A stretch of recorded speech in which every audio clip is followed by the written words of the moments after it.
The Francis Spaight by Jack London. The Francis Spaight was running before it solely under a mizzen topsail when the thing happened. It was not due to carelessness so much as to the lack of discipline of the crew and to the fact that they were indifferent seamen at best.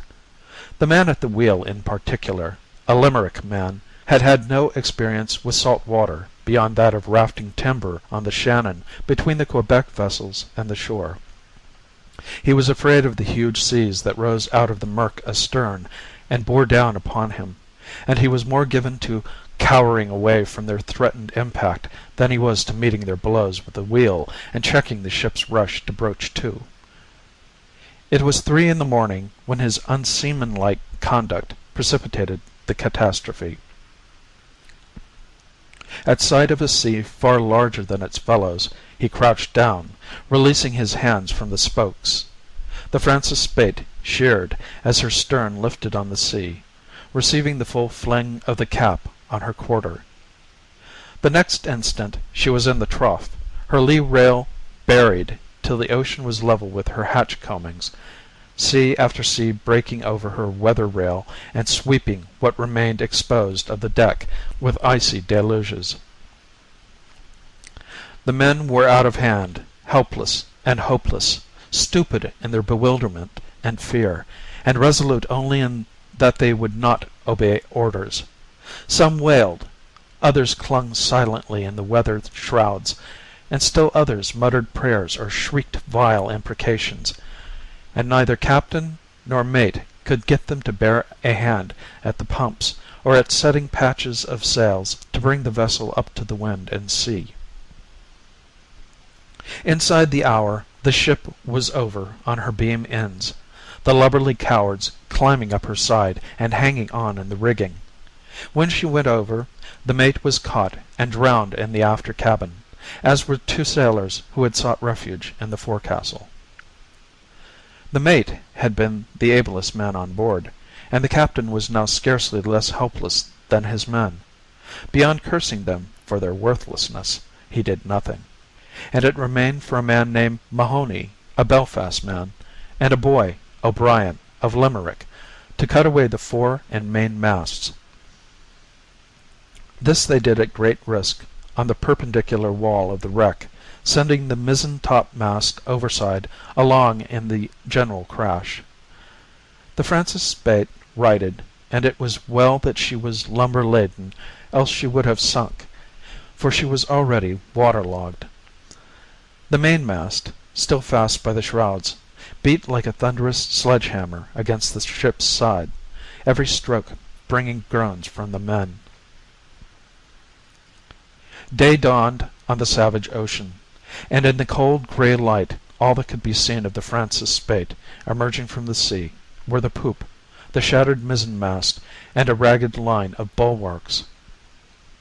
It was midwinter in the North Atlantic, and the wretched men were half dead from cold. But there was no place where they could find rest. Every sea breached clean over the wreck, washing away the salt incrustations from their bodies and depositing fresh incrustations. The cabin under the poop was awash to the knees, but here at least was shelter from the chill wind, and here the survivors congregated, standing upright, holding on by the cabin furnishings, and leaning against one another for support. In vain Mahoney strove to get the men to take turns in watching aloft from the mizzen-mast for any chance vessel. The icy gale was too much for them, and they preferred the shelter of the cabin. O'Brien, the boy, who was only 15, took turns with Mahoney on the freezing perch. It was the boy, at 3 in the afternoon, who called down that he had sighted a sail. This did bring them from the cabin, and they crowded the poop rail and weather mizzen shrouds as they watched the strange ship. But its course did not lie near, and when it disappeared below the skyline, they returned shivering to the cabin, not one offering to relieve the watch at the masthead. By the end of the second day, Mahoney and O'Brien gave up their attempt, and thereafter the vessel drifted in the gale uncared for and without a lookout. There were 13 alive, and for 72 hours they stood knee-deep in the sloshing water on the cabin floor, half frozen, without food, and with but 3 bottles of wine shared among them. All food and fresh water were below, and there was no getting at such supplies in the waterlogged condition of the wreck. As the days went by, no food whatever passed their lips. Fresh water, in small quantities, they were able to obtain by holding a cover of a tureen under the saddle of the mizzenmast, but the rain fell infrequently, and they were hard put. When it rained, they also soaked their handkerchiefs, squeezing them out into their mouths or into their shoes. As the wind and sea went down, they were even able to mop the exposed portions of the deck that were free from brine, and so add to their water supply.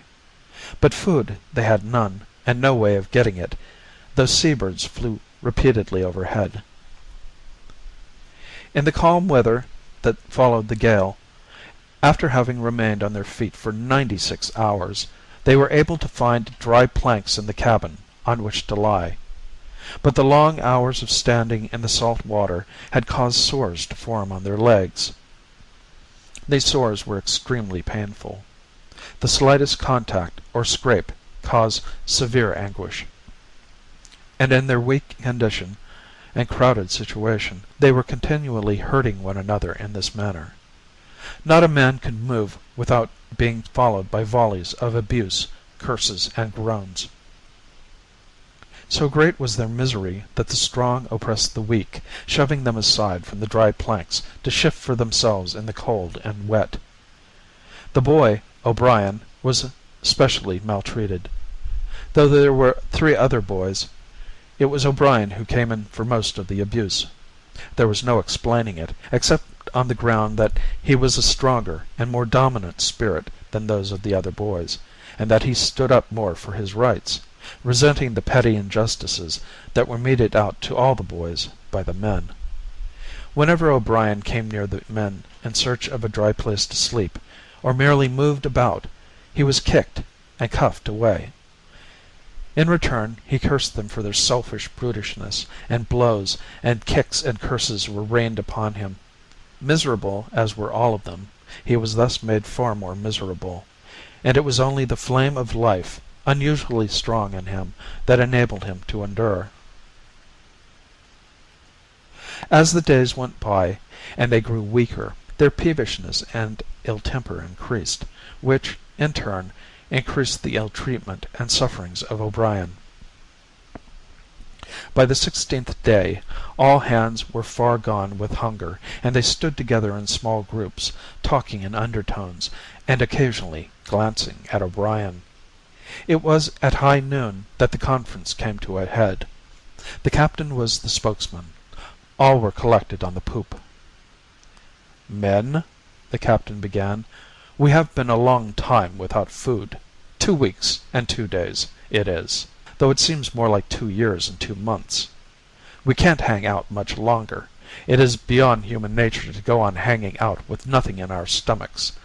There is a serious question to consider, whether it is better for all to die, or for one to die. We are standing with our feet in our graves. If one of us dies, the rest may live until a ship is sighted. What say you?" Michael Behane, the man who had been at the wheel when the Francis Spaight broached to, called out that it was well. The others joined in the cry. "Let it be one of the boys," cried Sullivan, a Tarbert man, glancing at the same time significantly at O'Brien. "It is my opinion," the captain went on, "that it will be a good deed for one of us to die for the rest." "A good deed, a good deed," the men interjected. "And it is my opinion that 'tis best for one of the boys to die. They have no families to support, nor would they be considered so great a loss to their friends as those who have wives and children." "'Tis right, very right, very fit it should be done," the men muttered one to another. But the 4 boys cried out against the injustice of it. "Our lives is just as dear to us as the rest iv yez," O'Brien protested, and our families too. As for wives and children, who's there savin' meself to care for me old mother that's a widow, as ye know well, Michael Behane, that comes from Limerick? 'Tis not fair. Let the lots be drawn between all of us, men and boys."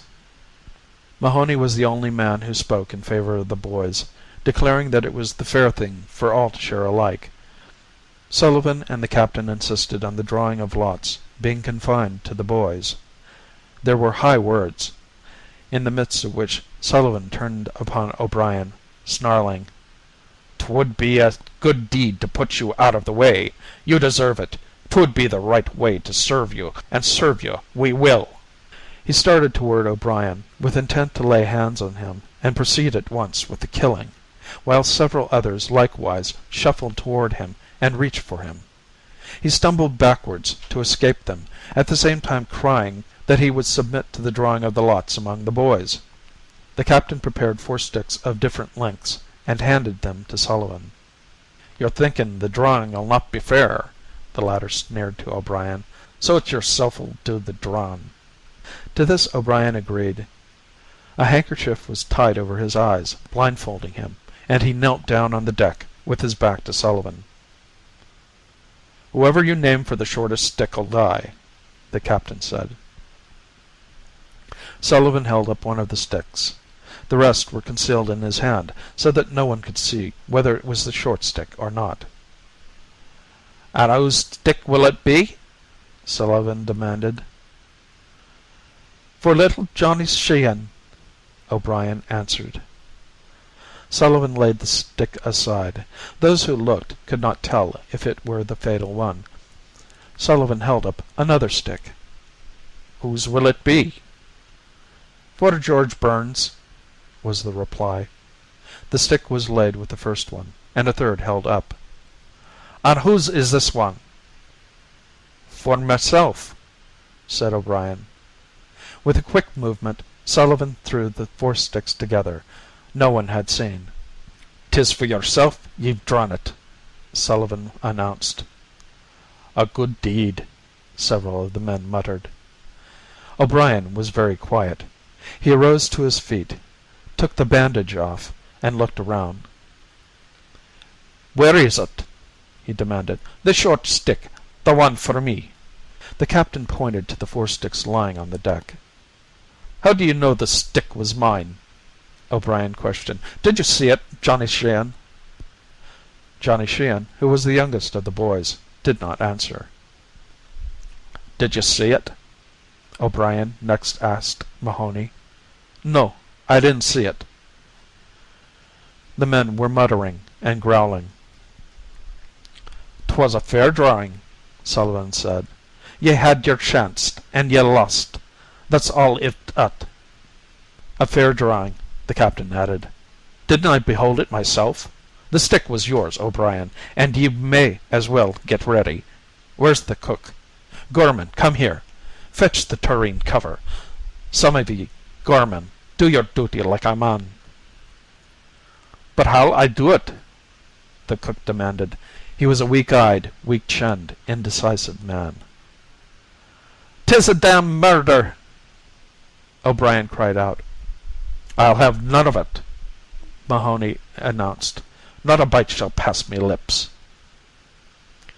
"Then 'tis your share for better men than yourself," Sullivan sneered. "Go on with your duty, cook." "'Tis not me duty, the killing of boys," Gorman protested irresolutely. "If yez don't make mate for us, we'll be making mate of yourself," Behane threatened. "Somebody must die, and as well you as another." Johnny Sheehan began to cry. O'Brien listened anxiously. His face was pale, his lips trembled, and at times his whole body shook. "I signed on as cook," Gorman announced, "and cook I would, if galley there was. But I'll not lay me hands to murder. 'Tis not in the articles. I'm the cook." "And cook you'll be for 1 minute more only," Sullivan said grimly, at the same moment gripping the cook's head from behind and bending it back till the windpipe and jugular were stretched taut. "Where's your knife, Mike? Pass it along." At the touch of the steel, Gorman whimpered. "I'll do it, if yez hold the boy." The pitiable condition of the cook seemed in some fashion to nerve up O'Brien. "It's all right, Gorman," he said. "Go on with it. 'Tis meself knows you're not wanting to do it. It's all right, sir." This to the captain, who had laid a hand heavily on his arm. "You won't have to hold me, sir. I'll stand still." "Stop your blithering and go get that tureen cover," Behane commanded Johnny Sheehan, at the same time dealing him a heavy cuff alongside the head. The boy, who was scarcely more than a child, fetched the cover. He crawled and tottered along the deck, so weak was he from hunger. The tears still ran down his cheeks. Behane took the cover from him, at the same time administering another cuff. O'Brien took off his coat and bared his right arm. His underlip still trembled, but he held a tight grip on himself. The captain's penknife was opened and passed to Gorman. "Mahoney, tell me mother what happened to me, if ever ye get back," O'Brien requested. Mahoney nodded. "'Tis black murder, black and damned," he said. "The boy's flesh do none of yez any good. Mark me words, ye'll not profit by it, none of yez." "Get ready," the captain ordered. "You, Sullivan, hold the cover. That's it. Close up. Spill nothing. It's precious stuff." Gorman made an effort. The knife was dull. He was weak. Besides, his hand was shaking so violently that he nearly dropped the knife. The three boys were crouched apart, in a huddle, crying and sobbing. With the exception of Mahoney, the men were gathered about the victim, craning their necks to see. "Be a man, Gorman," the captain cautioned. The wretched cook was seized with a spasm of resolution, sawing back and forth with the blade on O'Brien's wrist. The veins were severed. Sullivan held the tureen cover close underneath. The cut veins gaped wide, but no ruddy flood gushed forth. There was no blood at all. The veins were dry and empty. No one spoke. The grim and silent figures swayed in unison with each heave of the ship. Every eye was turned fixedly upon that inconceivable and monstrous thing, the dry veins of a creature that was alive. "'Tis a warning!" Mahoney cried. "Lave the boy alone. Mark me words, his death'll do none of yez any good. Try at the elbow, the left elbow. 'Tis nearer the heart," the captain said finally, in a dim and husky voice that was unlike his own. "Give me the knife," O'Brien said roughly, taking it out of the cook's hand. "I can't be looking at ye putting me to hurt." Quite coolly he cut the vein of the left elbow, but, like the cook, he failed to bring blood. "This is all iv no use," Sullivan said. "'Tis better to put him out of his misery by bleeding him at the throat." The strain had been too much for the lad. "Don't be doing it," he cried. "There'll be no blood in me throat. Give me a little more time. 'Tis cold, and weak I am. Be letting me lay down and sleep a bit. Then I'll be warm and the blood'll flow." "'Tis no use," Sullivan objected. "As if ye could be slaping at a time like this. Ye'll not slape, and ye'll not warm up. Look at ye now. You've an ague." "I was sick at Limerick one night," O'Brien hurried on, "and the doctor couldn't bleed me. But after sleeping a few hours and getting warm in bed, the blood came freely. It's God's truth I'm telling yez. Don't be murdering me." "His veins are open now," the captain said. "'Tis no use leaving him in his pain. Do it now and be done with it." They started to reach for O'Brien, but he backed away. "I'll be the death of yez," he screamed. "Take your hands off of me, Sullivan. I'll come back. I'll haunt yez, waking or sleeping. I'll haunt yez till ye die." "'Tis disgraceful," yelled Behane. "If the short stick had been mine, I'd ha' let me mates cut the head off of me, and died happy." Sullivan leaped in and caught the unhappy lad by the hair. The rest of the men followed. O'Brien kicked and struggled, snarling and snapping at the hands that clutched him from every side. Little Johnny Sheehan broke out into wild screaming, but the men took no notice of him. O'Brien was bent backward to the deck, the tureen cover under his neck. Gorman was shoved forward. Someone had thrust a large sheath knife into his hand. "Do your duty! Do your duty!" the men cried. The cook bent over, but he caught the boy's eyes and faltered. "If you don't, I'll kill ye with me own hands," Behan shouted. From every side a torrent of abuse and threats poured in upon the cook. Still he hung back. "Maybe there'll be more blood in his veins than O'Brien's," Sullivan suggested significantly. Behane caught Gorman by the hair and twisted his head back, while Sullivan attempted to take possession of the sheath knife, but Gorman clung to it desperately. "Let go and I'll do it!" he screamed frantically. "Don't be cutting me throat! I'll do the deed! I'll do the deed!" "See that you do it, then," the captain threatened him. Gorman allowed himself to be shoved forward. He looked at the boy, closed his eyes, and muttered a prayer. Then, without opening his eyes, he did the deed that had been appointed him. O'Brien emitted a shriek that sank swiftly to a gurgling sob. The men held him till his struggles ceased, when he was laid upon the deck. They were eager and impatient, and with oaths and threats they urged Gorman to hurry with the preparation of the meal. "Leave it, you bloody butchers," Mahoney said quietly. "Leave it, I tell yez. Ye'll not be needing any of it now. 'Tis as I said, ye'll not be profiting by the lad's blood. Empty it overside.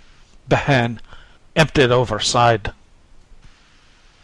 Behane, still holding the tureen cover in both his hands, glanced to windward.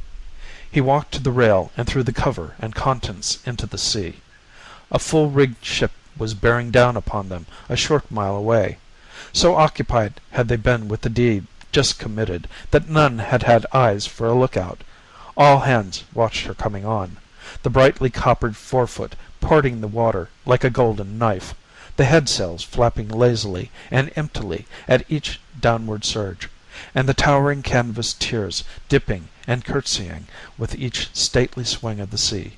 No man spoke.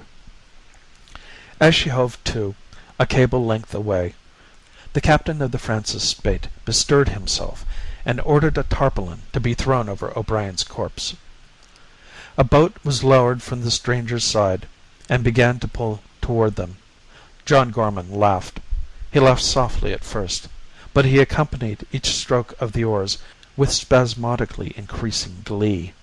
It was this maniacal laughter that greeted the rescue boat as it hauled alongside and the first officer clambered on board. End of The Francis Spaight by Jack London.